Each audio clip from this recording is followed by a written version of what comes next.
Across many different video games, there are very many different art styles that have been chosen across several different titles, and occasionally, these titles can birth a new art style of their own. That is precisely what we're going to be discussing today. We're going to be talking about the art style of Toon Pixel, which is the imaginary name I gave this art genre, as I have absolutely no clue what it actually is called, or if it even has a name for that matter. But anyways, let's jump right into the most popular example of Toon Pixel, the one, the only,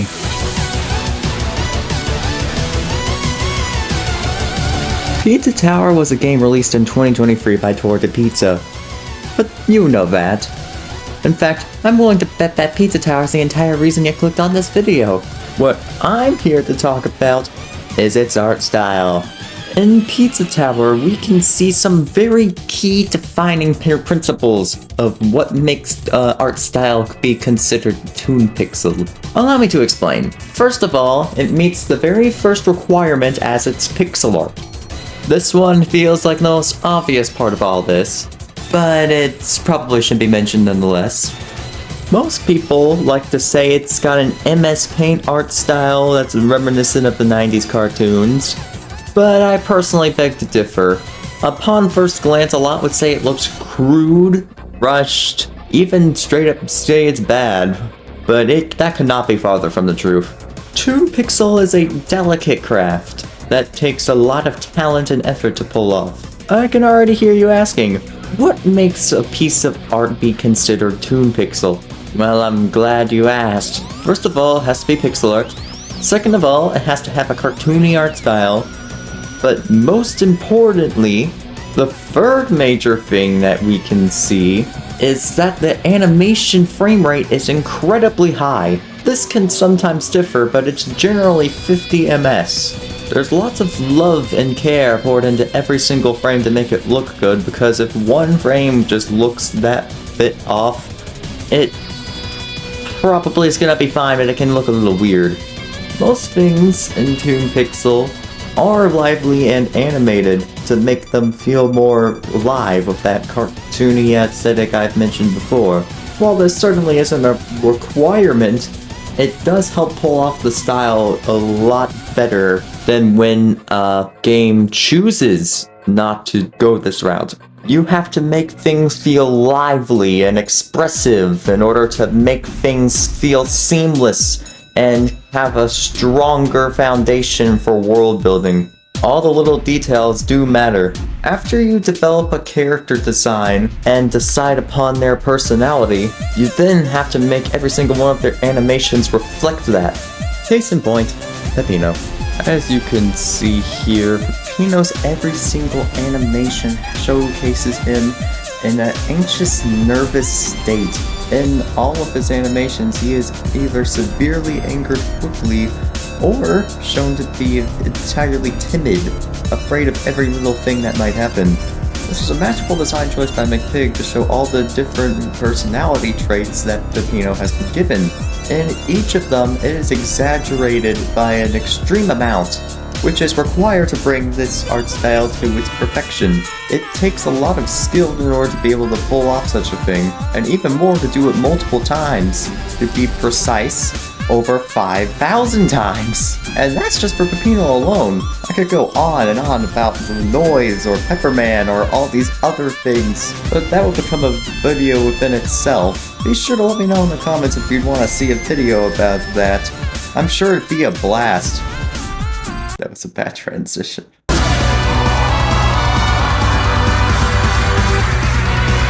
Anton Blast is a game released by Summit Spear in December of 2024.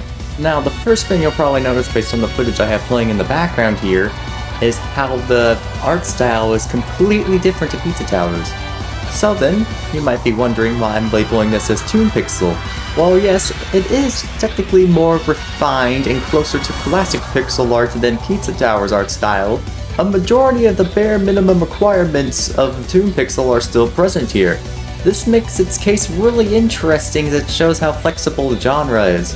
All of the main requirements are here, That being, it's pixel art, it's cartoony, its animation frame rate is decently high, and hits the fourth secret requirement that it's used in a game that's a blast to play. Okay, that joke is kind of bad. But anyways, there are several moments in the game that are extremely exaggerated beyond belief, such as...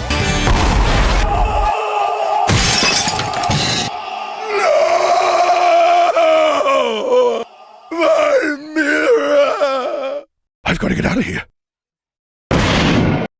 And while these exaggerated moments are always incredible to see and definitely memorable, there can be pros and cons to using this art style.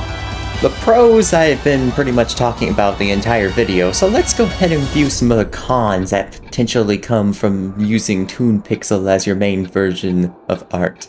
For one, depending on whether you lean further into the Toon style or the Pixel style, it can lead to some potential consumers believing that the art style is cheap and avoid the product entirely. Fortunately for Antiblast, it leans more into the crispier style of pixel art. This can lead to many people's brains confusing it for regular pixel art, which can be useful when dealing with this one issue. However, if you're one of the many people out there who prefer to opt for the other style, that is to say, leaning more towards the toony side, with thinner lines, less shading, you're going to run into a few issues. Once you get past that, you then have to consider the incredible workload it is to do Toon Pixel. As mentioned earlier, this art style is not that easy to pull off well. You need a decently high frame rate, several expressive animations. It can be tedious spending multiple hours just for a single sprite. Fortunately though, the end product is always worth it. Besides the massive workload it puts on you and the uneasy customers that it may bring, even if you pour your heart and soul into the artwork, it still takes an incredible amount of skill to pull off well. I mean, just compare this old example of Toon Pixel I've done to a more recent one. It's going to take you a long time to get used to doing the art. So don't be too hard on yourself if you're not able to do it too good first try. Just study what other Toon Pixel games have shown, like Antiblast and Pizza Tower, and all the future games that are about to be shown in this video, and you'll be well on your way to be making some beautiful Toon Pixel art of your own. That pretty much covers all the cons, so it's about high time we get into the pros. If anything, it'll definitely make your game unique and memorable. The talent and effort you put into it, the more passion, the more the people who play your game will find it an amazing and incredible experience, and they'll recognize the amount of effort that you put into the art.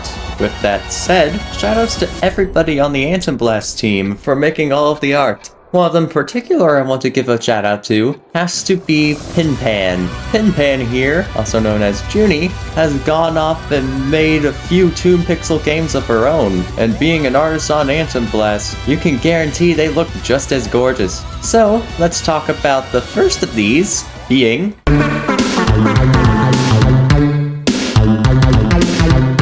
First of all, Paintvale looks absolutely beautiful. I just felt the need to get that personal opinion out of the way first immediately because it is an absolute masterclass of Toon Pixel. Then again, what else would you expect from Antiblast's lead animator?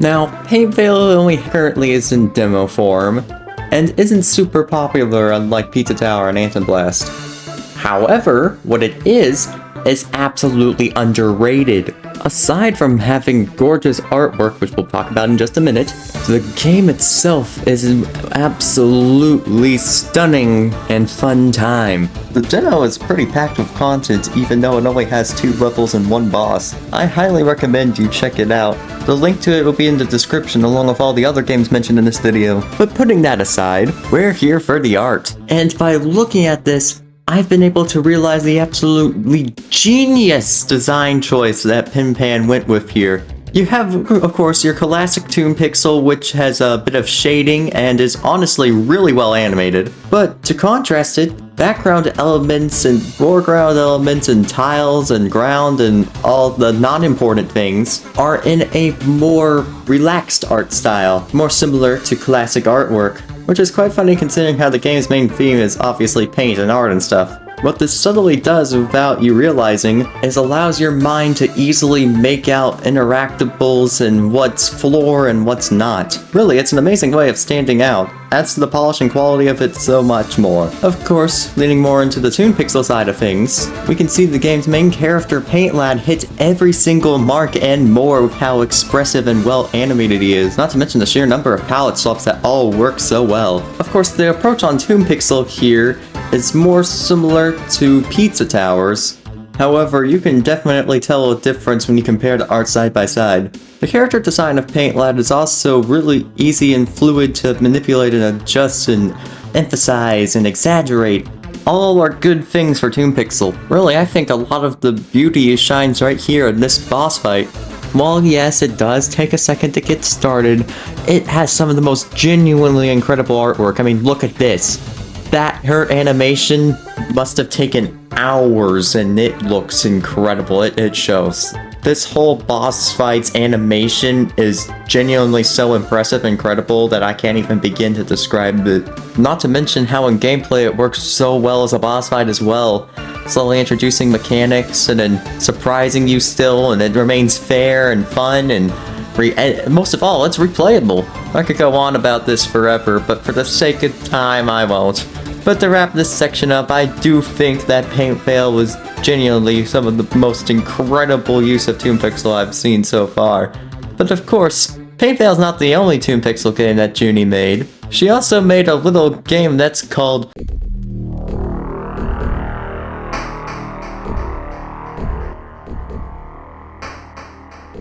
Martin the Mite, Michael the Martini, Meatball the Mite is a game that Pinpan originally made for a game jam back in 2024. Its original version was made in only 12 days, which by the way was incredibly impressive, but later expanded upon to make the experience of Meatball the Mite classic. In fact, at the time of recording this, Pinpan is actually currently working on a full remake of the game in Game Maker to make Meatball the Mite Deluxe.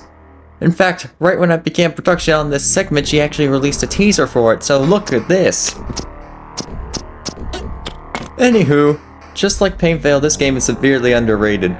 While Paintvale's art style was more akin to Pizza Towers, Meatball the Mite, being a much more recent work, looks a lot more like Anthem Blast style, which is fitting to say the least, considering how she's once again the lead animator of Anthem Blast. The game is a Metroidvania, meaning that it's open world progression with many different upgrades. Fortunately, every new upgrade Pinpan gave art with. These upgrade arts are always amazing, and honestly give a mostly pretty cool description of what's the main purpose of the upgrade that you collected. Not only that, but it has a few shops where you can do this.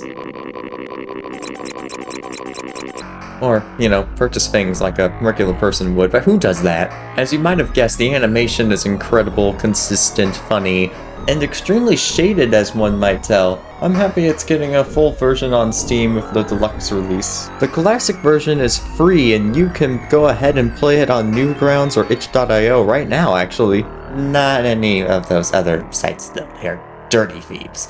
Anyways, the art is incredibly shaded while also not having inconsistent shading, which is a massive feat to do. Most of the animations aren't even just standstill single frame ones. They have lots of fluid movement where it's easy to tell what's going on while looking amazing. And once again, might I emphasize how hard that is to pull off. Once again, I honestly really recommend you go play this game in Paintvale for yourself because they are both absolute masterpieces and deserve a lot more attention that they're getting. It's also just bubbling with creativity. I mean, the game takes place inside of a rotting corpse. What other game can you name that does that?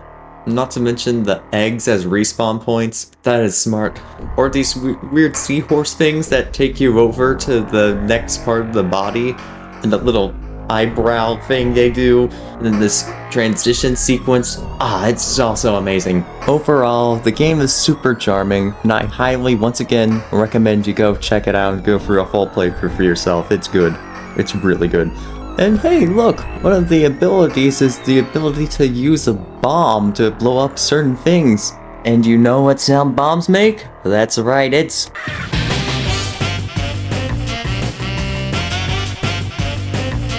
Boom Buster is a game made by Miles and Vinny from Tall Glass. Or at least the demo is. The full game is still being worked on. In this world, it's sword or explode, as you have to match the bombs to the right containers in order to progress to the next stage. As the game's Kickstarter page describes it, it's heavily inspired by the Mario 64 DS bomb sorting minigame, effectively answering the question asked, okay, what if it was a full game? As you can probably tell by the background footage I got here, this game also qualifies as Toon Pixel. As you can see, it has outlines that are about 3 pixels thick, lots of line boiler, it's very cartoony, and yes, it's even inspired by Pizza Tower. Come on, at this point you gotta know it qualifies. The art style they go for is very bright and cheery, and it comes across as very professional as well. Since I brought up their Kickstarter page earlier, they had some amazing and beautiful art on there. I look forward to playing the full game once it comes out. However, this demo is playable right now, wink wink hint hint nudge nudge. But aside from that, they have a bunch of goofy gimmicks, fun interactable scenarios, scenery. One of the stages, they even have a dome that showcases a bunch of different art that's chosen randomly. It's great. The bombs, not to be confused with bombs, have tons of personality poured into them, with each being distinctive. Not to mention that the enemies that they feature, known as Grodies by the way, are always whimsy little guys that are always happy and bubbly, except Roger. You don't mess with Roger. But anyways, one of my favorite small details is how you're able to see the little bombs bouncing around in their little cage area things after you put them away before, they go kaboom. Really adds a lot. The way they keep introducing brand new gimmicks slowly as well, it's so good. And that's without even bringing up this funky little dance. The game has a lot of replayability and is thrilling. I mean, just look at this title screen art.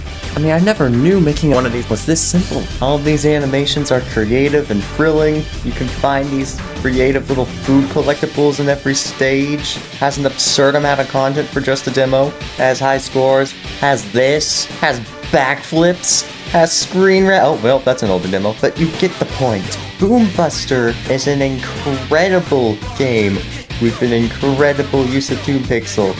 And it's only a demo. Once again, let me repeat that for those in the back. That was only a demo. You can play it for free on Steam right now. This isn't even sponsored. It even has a boss fight, which I'm gonna neglect to show. Even though I gave a spoiler warning, that does not mean I am shameless. This game's Kickstarter, should no surprise, have blown up, and it did. And with that, I think that's a pretty good wrap over here on the Boom Buster section. It's amazing. Go play it. I mean, really, the fact I found out about this one is really just a lucky roll of the dice. Yeah, I have better transitions than me, but I don't really want to bring them out right now.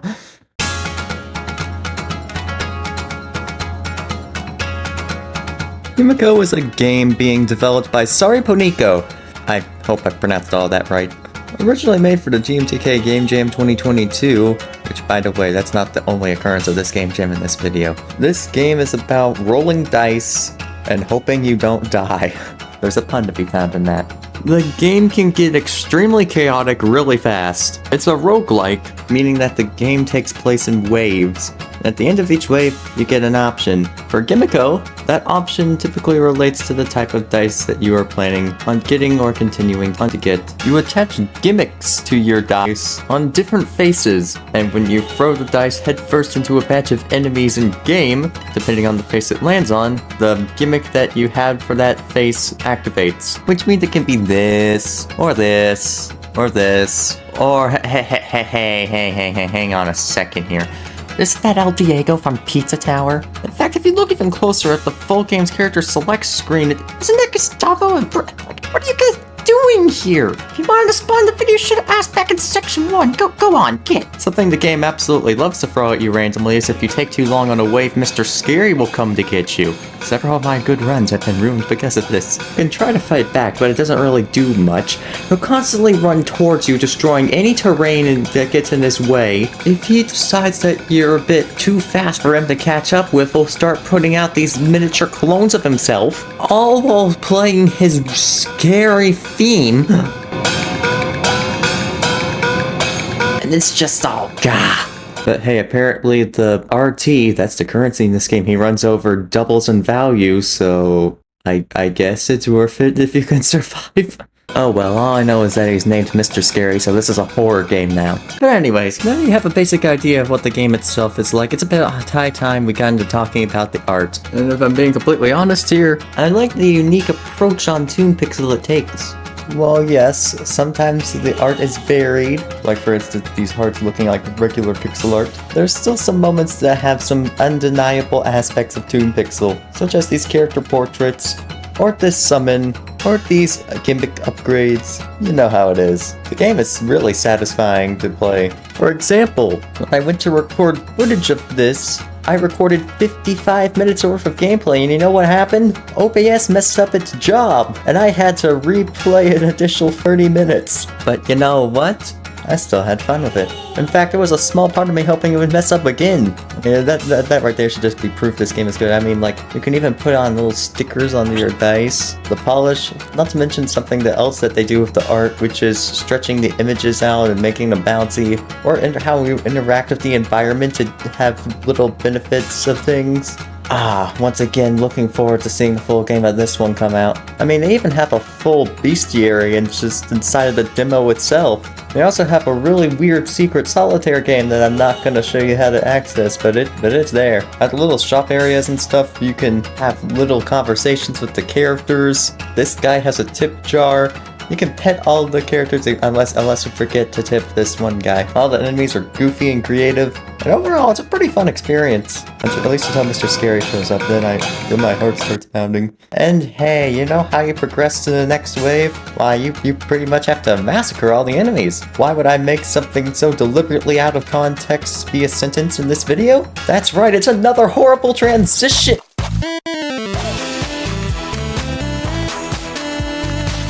Massacre is a game made by Donnoli, and in case you think the main character looks slightly familiar, yes, that is Mickey Mouse.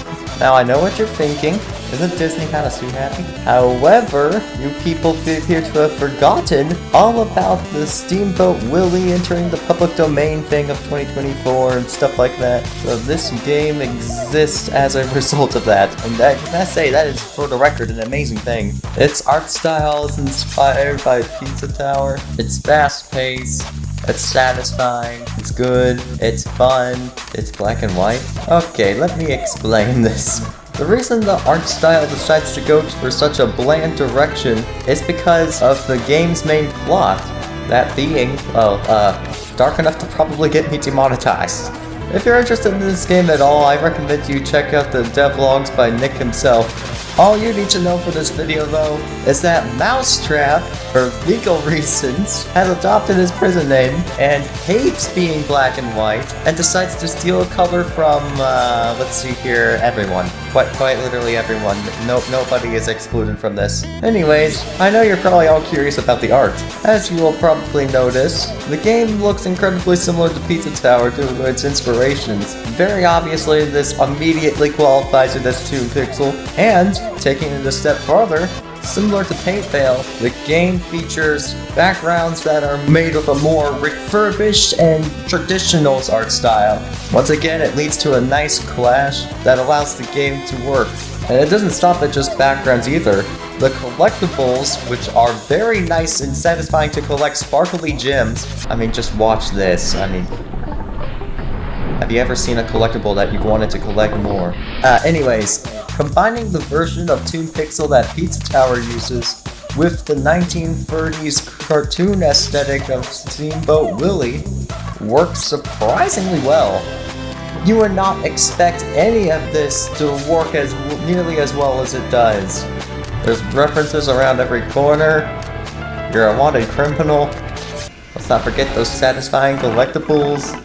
Even has a time-based rank system. I can only get the bad ones because this game is hard.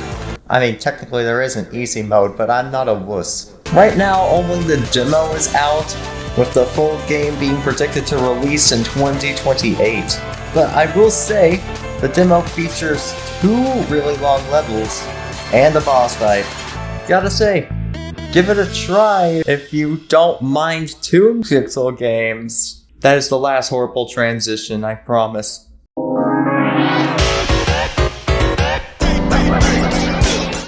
Mindwave is currently a 30-minute long demo, and it is already one of the most high-quality projects I have ever seen.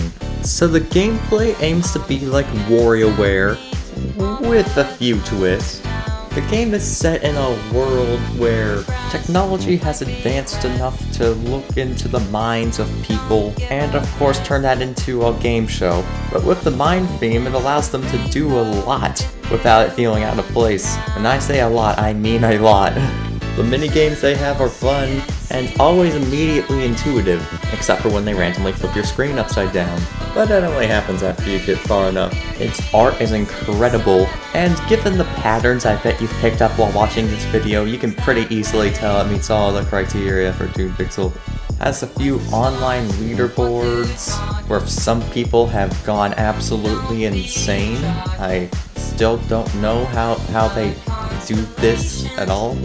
Has a very nice narrative that I actually refuse to spoil, and there's even a few pieces of artwork for the free play select place, which work well here, and also stupid GIFs. They have the endless and standard modes, which allow you to either go on forever, or make it to their amazing boss stage. It's honestly a ton of fun. Like all the other games in this video, I heavily recommend you check it out. But putting all that aside, let's focus a bit more on the art. They've been kind enough to show some of their art making process over on Blue Sky, and it's some really inspiring stuff. I think one of my favorite examples is right here, with this animation of the character Abby kicking her legs. You can see a ton of shading and a very elaborate animation. With art like this, it's no wonder the game received 1,100% funding on Kickstarter. So many of these animations are on par with that already amazing quality. Take for instance, this elaborate intro cinematic. It's so detailed and you can tell a ton of time and thought and effort went into it. Even does one of the most important things, which is to say, whenever a character is animated, their every animation reflects their personality perfectly. Makes the whole game feel so lively and special. And the music's amazing too. Seriously, everybody at Hollowhammer has done an amazing job. Seriously, absolutely can not legitimately wait until the full game comes out. This demo alone is a masterpiece. So many quirky graphics, wavy art, and more. Everything fits so perfectly in place. Normally this would be the part where I say another bad transition, but since I kinda promised I wouldn't again, so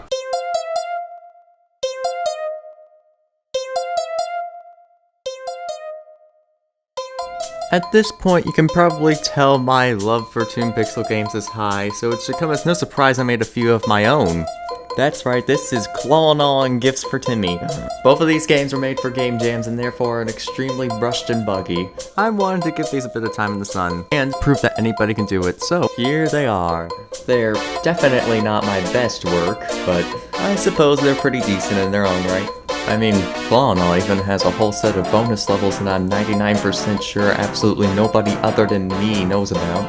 Mainly because the way to unlock them is a bit bugged in the browser version last time I checked, but I'll probably make a more polished and complete version of this and release it on Steam someday. However, the same cannot be said for the other one, Gifts for Timmy.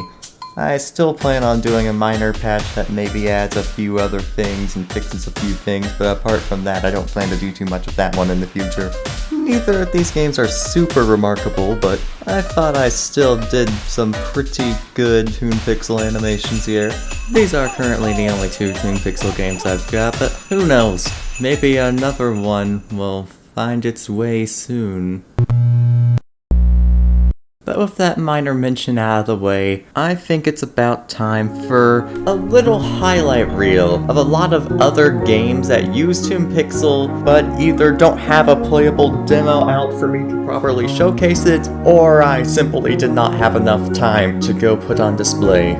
These games are Woon, Captain Wayne, Arteris, Planetary Plunder, and probably a ton more I can't really think of on the top of my head.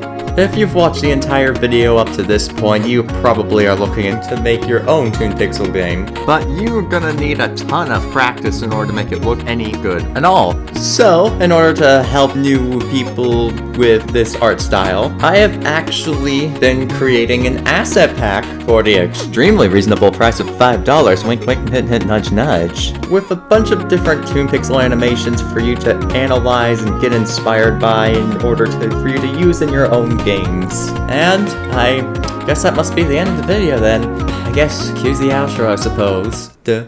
Except I lied. There is one last game I have to show you today. Time for me to pull back the curtains to reveal. Hello, little friend, and welcome to the Cosmic Home. My name is Stefan the Elephant, and I will be your guide all through the game. I think we're going to have great fun together. Well, I beg to differ, Mr. Stefan the Elephant. This is Cosmic Family, a shovelware Wii game designed for literal 2-year-olds. That is one of the most fever dreamish games I have ever seen. And don't forget that part about it being designed for 2-year-olds when I show you this next clip. Just what? Who even made this? Of course it was you. As you can see, they poured the entirety of the budget on the animation and not much else. Nevertheless, despite it being one of the strangest gaming experiences I've ever witnessed, and honestly that is saying something, it has some genuinely good Toon Pixel. In fact, there's a good chance it might even be the pioneer here. Why they put so much effort into the animation and not much else I may never know. But what I do know is that despite being a shovelware Wii game, apparently it was released on Windows back in like 1996 or something. That dates pretty far back. There is actually a chance that this is the very first Toon Pixel game. Unless, of course, your qualifications include a few others released even before this one. I mean, at this point, we really have to question what even counts. Is Yo Noid a Toon Pixel game? Probably not, but what about Earthworm Jim? Hotel Mario? Dang it, the Chitickle! If you include all of those, then where did it really start? I mean, don't ask me, I just found out about this for a random RT game video. It may be impossible to tell, but that's a debate for another day. Or the comment section, you decide. With all that covered, at the end of the day, does it really matter how it started? Maybe we could be more satisfied with how it's going. Or where it will go. I've been Tom502, and this has been the Art of Toon Pixel. Just take home from all this at the end of the day. No, Toon Pixel games are not a Pizza Tower ripoff. They're a Cosmic Family wannabe!